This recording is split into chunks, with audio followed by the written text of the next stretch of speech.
tirada ciidankani ayaa ah 200 oo askari waana dufcadii ugu horeysay ee booliis Hirshabelle ah isla markaana tababar loogu furo magaalada Jowhar ee xarunta maamulka Hirshabelle ciidamadani ayaa qayb ka ah 1,000 askari oo madaxweynaha maamulka Hirshabelle uu hore u shaaciyay inay ka mid noqonayaan ciidamada booliiska ah ee u howlgali doona maamulka Hirshabelle taliyaha ciidanka booliiska Hirshabelle wasiirka wasaaradda arrimaha gudaha ee maamulka Hirshabelle iyo madaxweyne ku-xigeenka maamulka Hirshabelle ayaa madasha ku sugnaa ee ciidanka tababarka loogu furayay Xasan Dhuciso Xasan taliyaha ciidanka booliiska Hirshabelle ayaa la dardaarmay ciidamada maanta tababarka loogu furay magaalada Jowhar ee xarunta maamulka Hirshabelle kuna dardaarmay inay si wanaagsan ay kaga faa'iideystaan tababarka maanta loo furay madaxweyne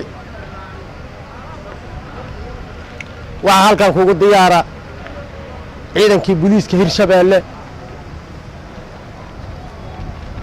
oo bariyahan aan u diyaariyeynay tababarkii oo dafcadda ugu horeysa oo 200 askari ka kooban oo aan rabnay inaad u furto tababarkoodii waa ku diyaar waa ku halkan taagan madaxweyne waxaan rabnaa ku soo dhawow علي عبد الله حسين علي Guudlaabe madaxweyne ku-xigeenka maamulka Hirshabelle ayaa ugu dambeyn sheegay in tababarkani uu furan yahay isla markaana ciidamada laga doonayo in ay ka faa'iideystaan tababarkani si ay iyagu ay uga soo baxaan kuwa qabta jagooyinka waaweyn ee ciidan booliis ee maamulka Hirshabelle uu yeesho sidaad arkaysiin maanta hadii la raali ka noqdo waxa la furayaa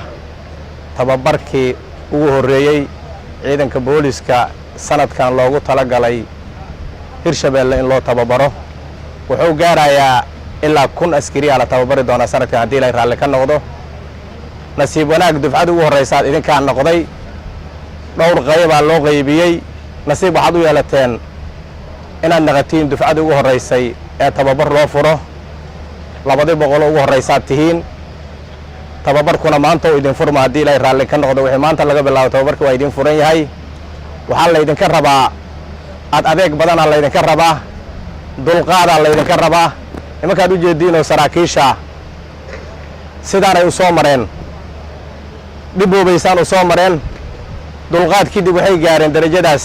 garbaha maaragtay ugu xiran idinkana insha Allah hadii la raali ka noqdo sidaad wada naga doontiin dufcadani ciidan ayaa noqonaysa dufcadii ugu horeysay ee tababar magaalada Jowhar looga bilaabo Cabdifataax Ahmed Maclow Cabdifataax Zaki telefishinka bulsho Jowhar